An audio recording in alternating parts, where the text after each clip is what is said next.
Here's just a test recording to see if the sound works and to check the camera lens length and all that kind of thing. So what we're looking at here is the Aught Designs Fastpack Scout. So as you can see, it's a fairly small bag, well, what I would call compact. It's got these two compression straps on the front that can be used to attach a transporter tail, and it has two main compartments. The first one here is a clamshell opening compartment, and inside here we have an attachment for a water bladder, and that can sit inside this mesh pouch here. We also have a mesh pouch on the back of the lid, which can hold something like gloves or a scarf or a hat or something like that. But it's fairly capacitors here. You've got a gusseted mesh panel, but as you'll see in a second, this does to a certain extent share capacity with the front compartment. So what I end up finding is that this main compartment ends up feeling smaller than the front compartment. I'll show you what I mean in a second. One other feature is the hyperlong water port here, so that you can get your water tube out the top, and then you can thread it down through one of the straps. So moving on to the front compartment here, as I said, this actually ends up feeling like the biggest compartment. So you can see here, just for a size comparison, I've got a first aid kit which fits in there, and with that inside the front compartment there's still heaps of space. I could fit probably 3 of those in there if I tucked up into the top area up at the top here.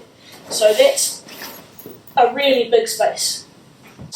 If I hold it this way, you can actually see it's almost more three-dimensional space for this compartment than for the main compartment here. So in the end, it often seems like this front space here has more capacity than the main compartment, especially when you have things in the mesh pocket here. So this one only opens from the top. You've got a D-ring here, which I keep a carabiner attached to, so it's easy to attach keys. Then you have a large-ish pocket for a wallet or phone, then 2 smallish pockets which are sized for a knife or torch, another largish one at the back here, and then some pen-sized pockets up the top at the back, and that's all your pockets. There's one other storage compartment on the bag, and it's here at the bottom. So how this works is it's sealed with Velcro. The Velcro goes all the way here.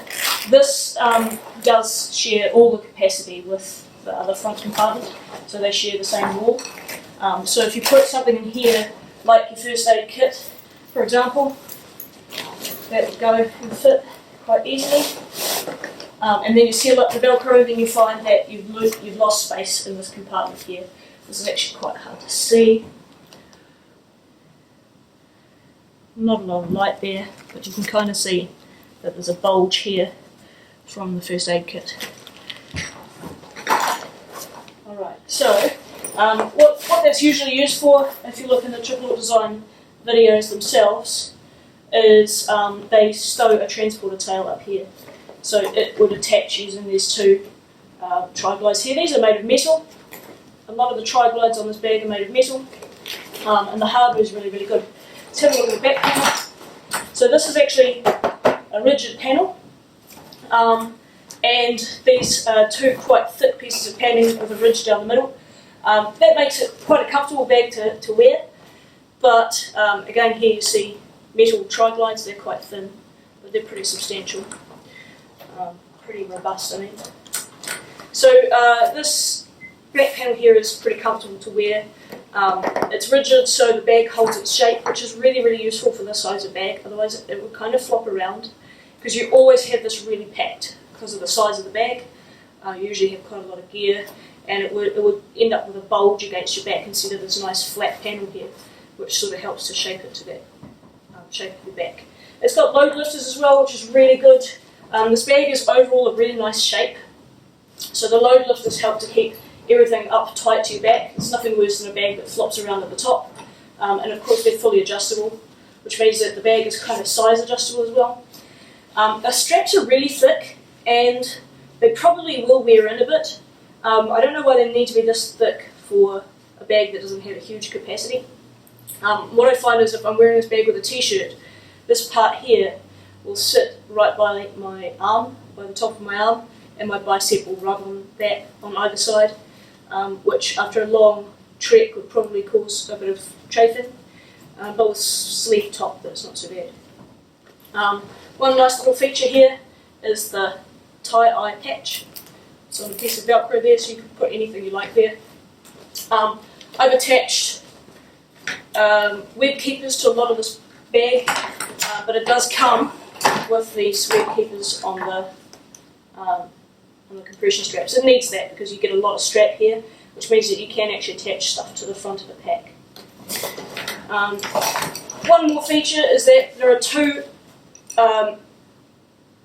molly loops here on a single row and two at the bottom, so you can actually attach molly things to there, but because it's only a single row, you're not going to have anything really solidly attached to there. So that's the triple Aught design fast pack Scout. A normal 15 litre bag actually has a surprisingly high capacity, and so what I'm going to show you in the next video is a couple of example loadouts where this bag is surprisingly useful for some of the tasks that you would normally put to a higher capacity bag. So watch out for those next videos, and we'll see you then.